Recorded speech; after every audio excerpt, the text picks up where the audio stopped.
কখনোই ভাববেন না যে আপনি একা রয়েছেন, বরঞ্চ আপনি ভাববেন আপনি একাই যথেষ্ট। নমস্কার, আজকের ভিডিওতে আমি আপনাদেরকে জানাতে চলেছি দেবগুরু বৃহস্পতির রাশি পরিবর্তনে মিথুন রাশির জাতক ও জাতিকার জীবনে কি কি পরিবর্তন ঘটতে চলেছে। হ্যাঁ বন্ধুরা, আমি এই ভিডিওতে সে বিষয় নিয়ে পুঙ্খানুপুঙ্খ আলোচনা করতে চলেছি। ভিডিওটি খুব ইনফরমেটিভ হতে চলেছে, আপনাদের প্রত্যেকের কিন্তু কাজে আসবে, তাই ভিডিওটি কমপ্লিটলি দেখুন। দেখুন, দেবগুরু বৃহস্পতি পুরো 1 বছর পর রাশি পরিবর্তন করছে এবং সেটি করছে 15ই মে 2025, অর্থাৎ মে মাসের 15 তারিখে বৃষ রাশি থেকে মিথুন রাশি মানে আপনাদের রাশিতে প্রত্যাবর্তন করতে চলেছে, যার ফলে আপনাদের জীবনে কি কি পরিবর্তন ঘটতে চলেছে সে সম্পর্কেই আমি আপনাদেরকে অবগত করতে চলেছি। ভিডিওটি খুব ইনফরমেটিভ হতে চলেছে, ভিডিওর এতটুকু অংশ কিন্তু মিস করবেন না। তবে শুরু করার আগে একটি কথা বলে দিই, আমি যে রাশিফলটি প্রেজেন্ট করছি সেটি সম্পূর্ণরূপে সার্বিক রাশিফল, এটি কোনো ব্যক্তিকেন্দ্রিক রাশিফল নয়। তাই ভিডিওটি চন্দ্র রাশি ধরে দেখুন। যারা ব্যক্তিগত বার্থচার্ট বিশ্লেষণ করবো ভাবছেন তারা স্ক্রিনে দেওয়া হোয়াটসঅ্যাপ বুকিং নাম্বারে যোগাযোগ করতে পারেন। দেখুন, এই প্রসঙ্গে একটি কথা বলে রাখি, বর্তমানে আপনাদের না শনি 7.5 রয়েছে না ঢাইয়া রয়েছে। তো দেবগুরু বৃহস্পতি আপনাদের ফার্স্ট হাউসে আসতে চলেছে কবে? 15 তারিখ, কিন্তু 15 তারিখের আগে 12 হাউসে রয়েছে এবং 12 বছর পর আপনাদের রাশিতে আসতে চলেছে। কেন 12 বছর পর? কারণ দেবগুরু বৃহস্পতি এক বছর লাগে একটা রাশি থেকে আর একটা রাশিতে যেতে। তো 12টা রাশি রয়েছে, তো 12 বছর পর আপনাদের রাশিতে আসছে এবং 15ই মে 2025 মিথুন রাশিতে প্রবেশ করছে, অর্থাৎ আপনাদের ফার্স্ট হাউসে দেবগুরু বৃহস্পতির অবস্থান হতে চলেছে। দেখুন, 15ই মের আগে পর্যন্ত আপনাদের অনেকেরই কিন্তু বিভিন্ন রকম সমস্যা হয়েছে। প্রথমত ঋণের জায়গাটা হয়েছে এবং আপনার লাইফ পার্টনারের হেলথ নিয়ে অসুস্থতার জায়গাটা হয়েছে এবং বিবাহ করতে গিয়ে আটকে গেছে, হতে গিয়ে আটকে গেছে এবং যারা বিবাহ করেছে তাদের মধ্যে ডিসস্যাটিসফ্যাকশন তৈরি হয়েছে, কারণ দেবগুরু বৃহস্পতি 12 হাউসে বসে রয়েছে। আমি বারবার বলি 6th হাউস, 8 হাউস, 12 হাউস এই ঘরগুলো কিন্তু ভালো নয়।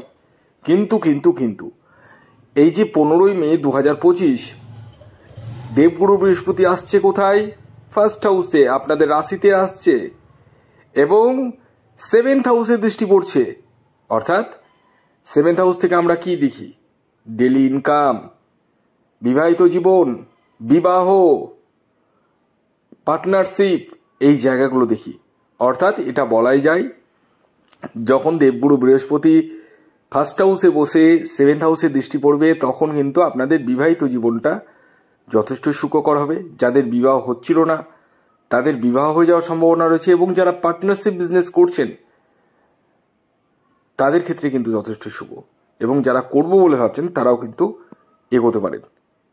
আরেকটি কথা আমি বলে দিই, দেবগুরু বৃহস্পতি একটি শুভ প্ল্যানেট এবং সে যখন ফার্স্ট হাউসে বসছে তখন আপনাদের মধ্যে আধ্যাত্মিকতার জায়গাটা আনবে, স্পিরিচুয়াল নেচার কিন্তু আসবে এবং আপনাদের মধ্যে একটা কি বলবো রেসপন্সিবিলিটি যথেষ্ট পরিমাণে আনবে এবং আপনারা মানে নতুন কিছু করতে চাইবেন এবং করবেনও।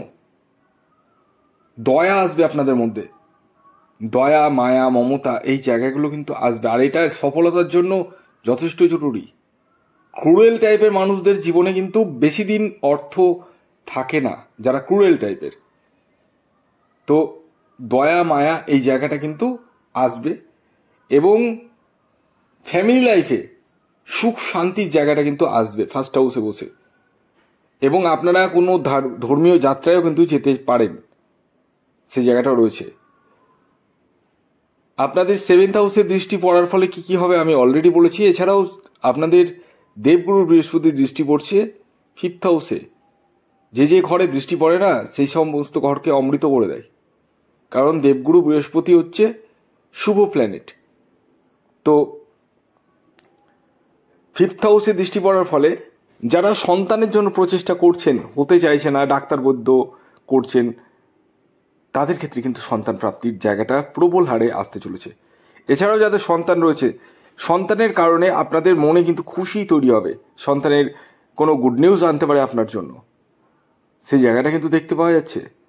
এছাড়াও মিথুন রাশির জাতক ও জাতিকারা যারা এডুকেশন সেক্টরে রয়েছেন, মানে পড়াশোনা করছেন, তাদের ক্ষেত্রেও শুভ। কোনো কম্পিটিটিভ এক্সামে বসতে পারেন, সেখান থেকে সফলতা।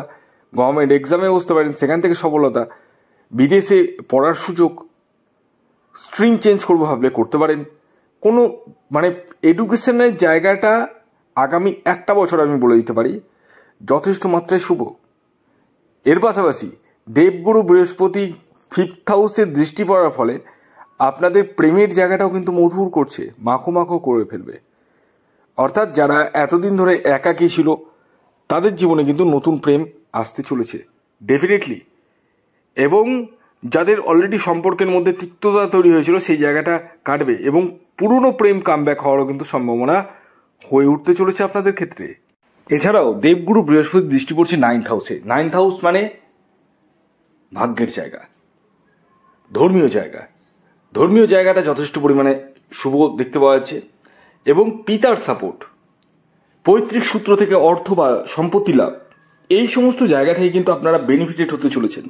হ্যাঁ, ডেফিনেটলি দেবগুরু বৃহস্পতি কিন্তু যথেষ্ট বেনিফিটেড করতে চলেছে আপনাদের আগামী 1 বছর। তো এই ছিল দেবগুরু বৃহস্পতির রাশি পরিবর্তনে মিথুন রাশির জাতক ও জাতিকার জীবনে কি কি পরিবর্তন ঘটতে চলেছে।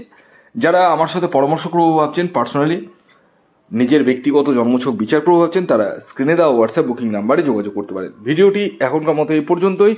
যদি ভিডিওটি ভালো লাগে অবশ্যই লাইক করে দিন, শেয়ার করে দিন, সাবস্ক্রাইব না করে থাকলে সাবস্ক্রাইব করে পাশের বেল আইকনটিকে প্রেস করে দিন, যাতে নিত্য নতুন ভিডিও নোটিফিকেশন আপনারা আপনাদের ফোনে পেতে পারেন। ধন্যবাদ।